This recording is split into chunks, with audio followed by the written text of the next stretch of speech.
Alright, what's up guys? This video is going to be a little bit different. As most of you know, every Friday I post a video on the trades that I took that week, the trades that missed, what I was looking at. But this Friday I will not be here because I'm going away on a little trip with my family, going to a nice little cottage. So I decided that I will do a 3-day more vlog style so you guys can see how I trade. I think that could help some of you guys out.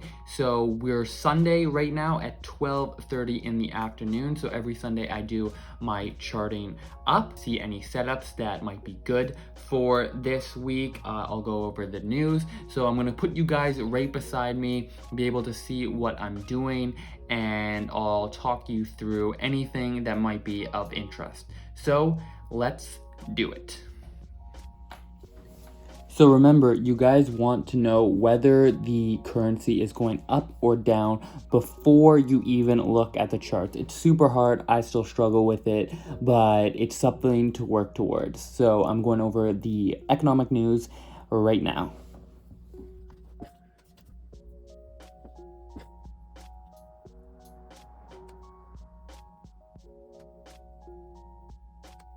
The last couple of weeks, there's been some really high impact news, and I'm just scrolling through what's coming up this week, and it looks like it's going to be another pretty eventful week. There's the RBA rate statement, the interest rate decision. Euro retail sales isn't, it's not the biggest, but there's PMI coming out from the US, and then there's the RBA low speech on Wednesday, and initial jobless claims on Thursday in the US. So there's definitely going to be some high impact news, especially on the Aussie. I'll want to keep an eye out on that, and a little bit for the state, but really it's going to be a heavy Aussie dollar news week. So I'm going to keep that in mind as I'm charting up.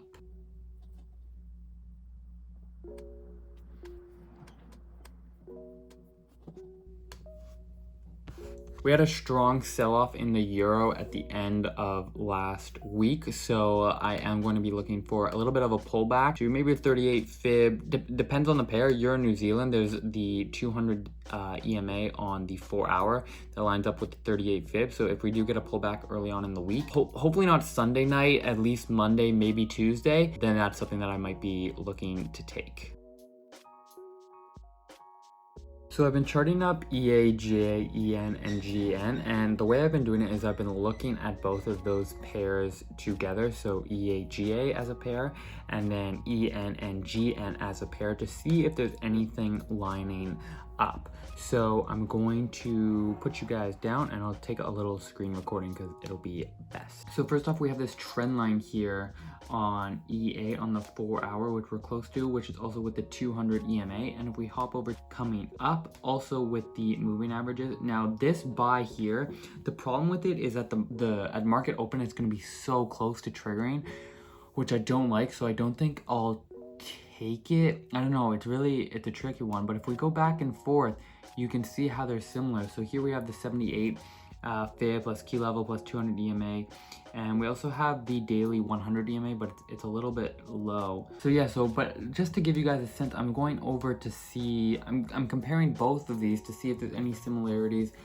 with the Aussie dollar, to see if the pairs are going to line up. It's a strong confluence that there's going to be a pullback coming. So yeah, I just don't like where they're going to open at. EA is a little bit better, but GA is a double fib. We have this daily 23 fib, and it's also the 61 from here, which I do like. 61's right there. It's entering the market like on Sunday night is just, I haven't had a great time in the past doing it. But for other things, there's this little pullback here, 38 fib and key level on EA, and GA. Also, there's this little level here, which would also be a 38. So I think that might work out okay. Just because I have an area drawn on my chart doesn't necessarily mean that I'm going to take it, but I do have it.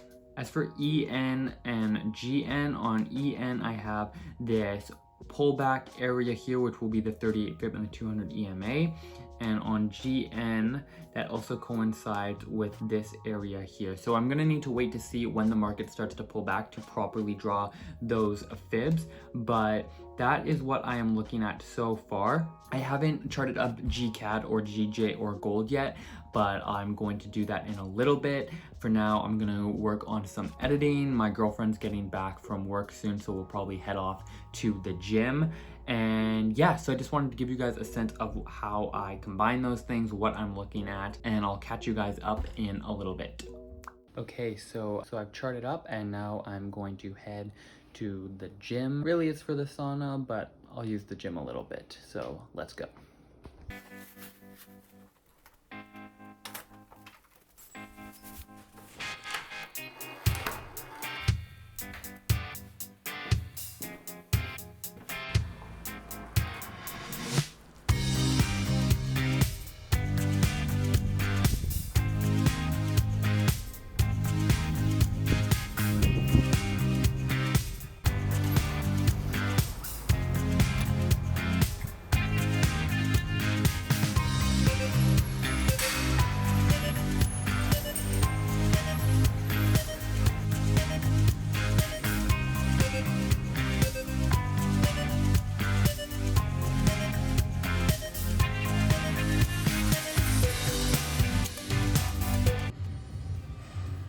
Okay, so just got back from the gym. It was good. Was it good, Ken? Yeah. She said it was good too. The market has opened, but it's pretty slow. I'm not going to be taking any trades. We're going to head out on a bike ride to have dinner with my sister, and so I will catch up with you guys later.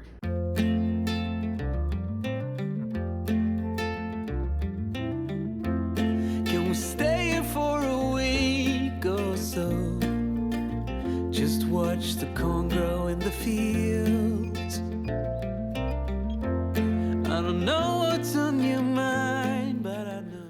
Good morning, everyone. It is Monday at around 8 o'clock. I just woke up. I normally wake up earlier on Mondays and throughout the week, but I learned last night, since yesterday was the 4th of July, today is a bank holiday in the States, so there's no markets open in the States, so it's going to be a very quiet day. I lost you guys last night when I went out. My phone ran out of storage, so I lost a little bit of footage there, but it was a good time. Just went on a little bike ride, had dinner, and then came back. I didn't really do any charting up late in the evening, but I did look to see what happened with the RBA news, and it did lead to a slightly bearish Aussie, so GA and EA both moved up a bit, but nothing crazy. And again, there's no crazy moves this morning, but I did put 2 orders in late last night, both shorts on EN and GN. One I just closed at break even because it missed my pending by literally like 1 pip, and then it moved like 25, and then it came back up, and when I woke up it was right at my entry, so it was much higher risk, so I closed that. And then the other one that I'm still in is GN or EN, I'll check, but I'm in one of those, and it was up like 10 or so pips, but the market's pretty dead. There's a pretty wide spread, so we'll check that out and we'll go from there. The plan for the day is we'll check the charts in the morning, got some editing to do, and then we'll head to the gym later. Nothing crazy. I live in Montreal, so game 4 of the Stanley Cup Finals is tonight, which I wish I could say I'm looking forward to, but they're getting thrashed, so I'm not really looking that forward to it, but maybe they'll get a win. And that's the plan for today. So let's head into the charts for the first thing. Okay, so the trade that triggered that I closed at break even is GN, and I'll show you why. It was this sell area right here, the 61 and a 50 fib. It was the 100 EMA, and there was potential for it to be a third touch on this trend line. It didn't hit the trend line, so that didn't count, but there's still 3 confluences, and as you can see, it just missed with this wick here, my pending, which was at the lower end, the lower spectrum of that box. It moved down here and then it moved back up, so when I woke up it was at roughly break even, so I closed that. I was also high risk because I entered an EN short as well. That I am still in, which is running about 20 pips now. So this was the 38 fib and the 200 EMA, as well as this key level. So that's running pretty well. As for other things that I'm looking at, we'll hop over to GA and EA. Really isn't anything crazy. Like I said, there were those buy areas that the market, I'm sorry, there's like a child getting murdered on my street. Anyways, so the market opened really close to our buy level, which I didn't like. We did bounce up higher, but I won't be taking this. It's just really high risk. And the same on GA as well. You can see how close we came. This is a fib level that worked perfectly, but yeah, the buy was just lower. So that's that. GCAD, I charted up. Yeah, GCAD moved up a lot last night, actually. CAD's weak for some reason. I'll have to check the news. But yeah, I didn't have any of these pending set. I drew these late last night. I like this one because you could put your stop if you want to risk the biscuit. You could use like a 20 pip stop loss. It's reacting to it now, a couple pips. This was 38, and this was a really minor 61. It wouldn't be a 61 that I would use, really. It was just from here to here, so it's a valid fib, but since it's on such a small move, I wouldn't really use it. But I thought maybe we would react to it because it's a key level. Can you hear that child? Jeez Louise. Someone doesn't want to go to camp. So yeah, so I'm not going to do anything else today in terms of taking trades because it is a bank holiday in the States. There's no liquidity, there's going to be no movements today. And if for some reason there are movements, they'll be super erratic because it's low liquidity. But we'll keep an eye on this for later on. GJ, I haven't really charted up. This is a short that I took last week that I spoke about in last week's Forex Friday. And as for gold, gold's been moving up slightly. But yeah, we're gonna look to see if this, I've been trying to pair up gold with silver as an added confluence, and they're both kind of in limbo. So we'll see if maybe this week they start to move. I'm hoping that this area on gold 1810 will line up with the $27 area on silver. There's a big trend line there, so that could work out well. So that's it for now. I'll continue to look at the charts, go over the news, and I'll catch up with you guys in a little bit.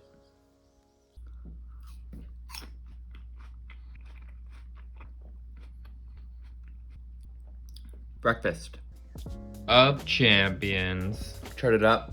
Going to do some editing, take it easy. It's 10:30 and we'll see where the day goes.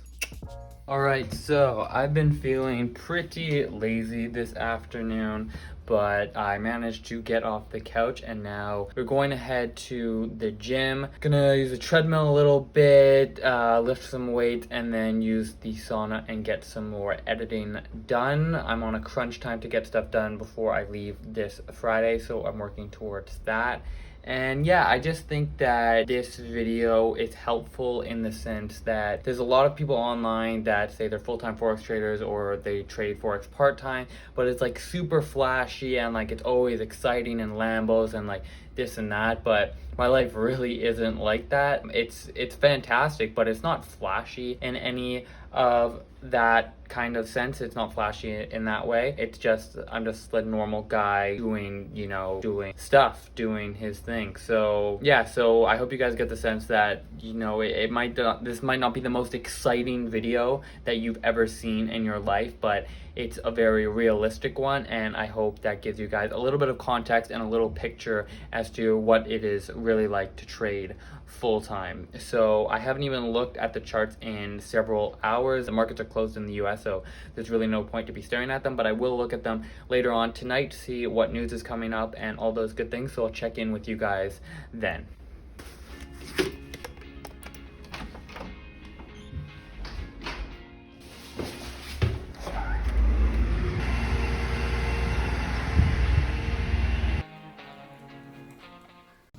Tell me, hey me, tell mommy. She just said she's the star of the show. So if there's any doubt as to whether or not I'm a natural born vlogger, I am absolutely not. Don't turn the light off, they need it. Yeah, so we went to the gym, it was good, and then we came back and we cooked a super good dinner. It's my girlfriend Ken. If I don't think you've been formally introduced to my fans. But yeah, so then we came back and we had this delicious dinner. It was like a pang tang. What's the word? What's it called? It's a special curry. It's been around for 130 years, so pretty exciting stuff. Penang curry, Thai style. Should have taken a picture of it. Good food. Meals. I think it's only in Canada, but for all my fellow Canadians, you could check that out. Link in the description down below. No, I'm just kidding. I'm not sponsored. I cracked myself up. Doing a little bit of work before the Canadians flight in half an hour, and there was actually some news. It was the RBNZ. There's rate hike speculation sooner rather than later, which is strengthening the New Zealand dollar. So EN and GN have both dropped a fair bit. EN's at like negative 0.3 and GN's at negative 0.23. So I can start a screen recording so you guys can see. We'll start off with EN so you can see the, I'm trying to, the sell here that I posted this morning has worked out beautifully. Worked really well. So it was a 38 fib, the 200 EMA, and the key level. It dropped a lot. This buy, it doesn't look like it worked, but it actually worked perfectly. I didn't have a pending set because I didn't expect it to hit so well, but this did like 30 pips. So that did like 30 pips, you can see on the wicks there, and then we broke through it with the news, and we've hit this purple buy area, which also I didn't set the pending because I didn't expect it to work to happen so quickly. So, but this was high risk. This was just a key level, so that's happening. So I'm going to look for maybe another pullback. Can you know? I'm gonna look for maybe another pullback for another short, so we'll see what happens there. In terms of in terms of GN, also the sell worked perfectly even though I closed it because it was higher risk. We've dropped and we almost hit my purple box area, but it's only a key level and a round number at 1.96, and it literally just missed by like a couple of pips. So that's unfortunate, but the idea was still there. It still worked. And then as for EA and GA, they were quiet all day, so nothing really new there. EA is actually dropping a little bit. I didn't take this because it was high risk. Like I said, the market open was really close to it, but maybe 1.57 will work on EA, so keep a lookout for that. Well, it'll already be done by the time you watch this, but I'll be keeping a lookout for 1.57. And one of the last things, GCAD worked out really well actually. I had this sell here which was 61 fib and 3 moving averages, so that worked out well. So for a pretty quiet day, it was pretty solid. We're just pulling back now. I like to go over the news when I can. Nothing else for tonight. Actually at 12:30 p.m. Eastern time, so just past midnight, we have the RBA rate statement and the interest rate decision. So people are going to be watching to see if they start to tighten monetary policy. It's not, there's a chance, but it's not overly expected to happen. So I think there's more, it's kind of like a neutral news event in my opinion. It really depends on what happens. If they start to taper their quantitative easing to $50 billion, I think it is, from lower it from 100 to 50, then that would be really bullish for the Aussie. They could keep it the same, which would be bearish. So that's coming up. Then his speech at 2 o'clock in the morning, I will be fast asleep. Do you want to wake up at 2 o'clock and watch an Australian news event? Sure. So yeah, so that's it. So it's really, the focus is really on Aussie and New Zealand. We'll see if the New Zealand move carries over. I don't know if it will, but we'll watch. And yeah, so for the rest of the night, I'm going to watch the hockey game and do some more editing, but that's really it. So I apologize for being a little bit lackluster in terms of footage throughout the vlog, but tomorrow is the third and final day of the vlog, so I'll do my best to keep you guys up to date with what happens. And yeah, so I'll see you guys later. You want to say bye, Ken? Bye. She's a star.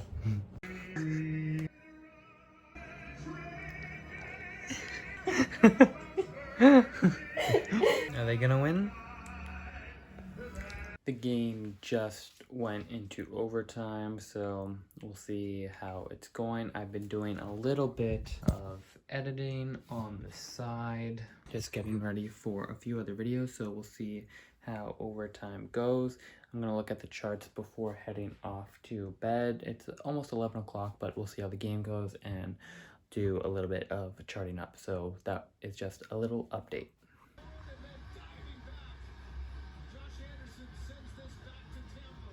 They live to fight another day. Good stuff.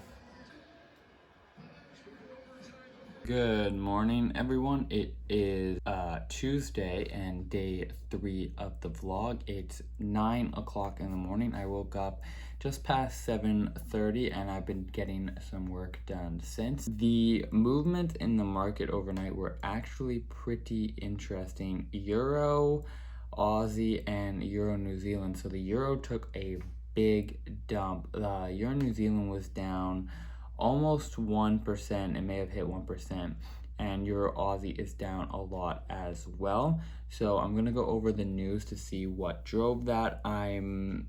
The buy areas that I had for pullbacks. One was hit on Euro New Zealand. I didn't take it, but it hit the area that I had drawn on my chart. And Euro Aussie did not hit it. I didn't take them because they didn't line up, so I'll show you that in the charts.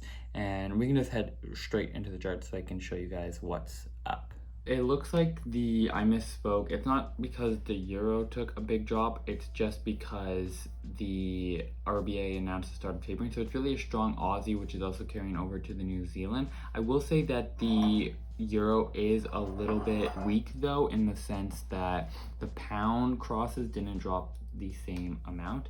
So this is euro Aussie, you can see it dropped 0.64, whereas pound Aussie only dropped half that at negative 0.31. So that's something to keep in mind. So if we look at these levels that I had, so this is the one that we said we weren't going to take because the market was going to open it was opening too close to that. This buy area here, which it reacted to after a lot of drawdown, we can look on the 1 hour. Yeah, so we got a little bit of a delayed reaction there, but it did react to it nonetheless. That was just a really strong, clean key level and the psychological level of 1.57. This is the trade that I had drawn up that I'm surprised we came really close to it with this wick. And I'm surprised that we broke completely through, but that's why it's important to stay on top of fundamentals, because no matter how strong a tech level is, if there's a fundamental driver, no matter how strong it is, it'll just break through it no problem. So it can be really difficult to judge to what extent a fundamental move is going to carry over, how deep that move is going to go. So you just have to kind of keep that in mind and play it on a case-by-case basis. So the reason I didn't take this buy is because pound Aussie didn't line up. Pound Aussie is kind of so it wasn't this one. So this one obviously isn't lining up with the trend line. This one was just a key level and a previous low, so there wasn't a ton of confluences, so I didn't take that. However, if we line it up with GA, we had this really great buy area, which was the daily 38 fib, and I wanted to check EA for the pullback. I wanted EA to line up with the trend line here, but with the news, this happened much faster than expected. So I could have still taken pound Aussie, which in hindsight worked perfectly. So it's slightly frustrating, but it is what it is. That happens. Since we're getting this nice pullback, we can look for an area to enter short, and it looks like it's coming up pretty soon. We've got the 38 fib with this strong 200 EMA, and in terms of a key level, there's definitely right around there. So we're going to be looking to enter short.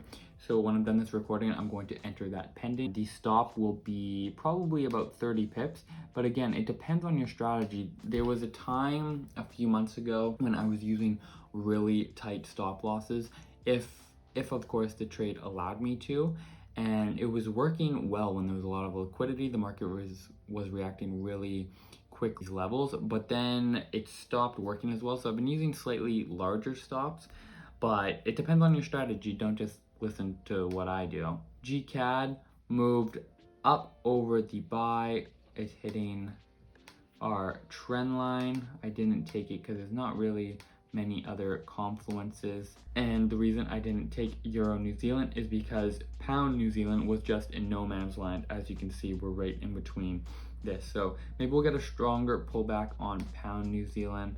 Draw fib here if it continues to pull back. Don't love this 38 because there is a strong key level, but we need a wider stop. That is that. Plan for the day. Again, more editing. I'm going to go to the gym, kind of the same routine, and I'll check in with you guys in a little bit. Alright, it has been a productive morning so far, other than watching one show with my girlfriend. It's a pretty rainy, cloudy day. I'm gonna go out and get a couple of groceries, then I will do that final screen recording to finish off the vlog. So if you guys are still watching, I really appreciate it. Gonna go get some fruit, and then I'll show you that final recording on what has happened today. There's been some big moves, and I've actually learned a lot today. There's been some good stuff that has happened, so let's do that. Fruit time.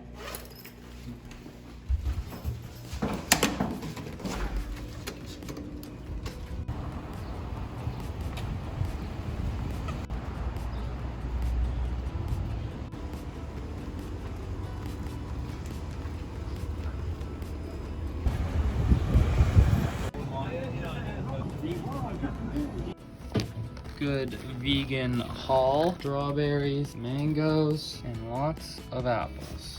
Breakfast. Always start the day out with some fruit. Okie doke. Okay, it is now... Am I in it? I don't know, you can check. So we're now 7 p.m. For the rest of the day, last time you guys saw me, I had breakfast, and we went to the gym for several hours. We hung out there, came back, had dinner, all that good stuff. So I just want to quickly go over the trades that hit today, and then we will wrap up this vlog. Okay, so as you can see, this is the sell-off that we saw overnight because of the strong Aussie, and we really got a super strong pullback today. It's pretty remarkable. And so we're gonna go over EA, GA, EN, and GN. So starting off with EA, this trade I took at the 61 fib. It made 50 pips. It doesn't look like it, but if you drop time frames, you can see that we hit here and then we dropped all the way down and then we came back up. So there was definitely some profit taking there. So this offered 50 pips, which made up for the loss that I took on GA. So I mentioned that this morning, which was the 38 fib and this 200 EMA and the key level. So there's a strong area, but with the volatility today, it just broke right through, and it even broke through the 61, and then it jumped at a little bit at the 78.6. It was interesting when it was happening to watch, because I didn't enter a short on GA here at the 61 because EA hadn't lined up, whereas when GA here hit the 78.6, EA was lining up at the 61. So that added an extra confluence that the move was going to happen, and then it did. As for EN, we also got a really strong pullback, and I didn't take this short at the 61, even though it worked out. It gave about 50 pips. As I wrote, I took EA instead. The reason for that is I think the confluences were just slightly stronger on EA.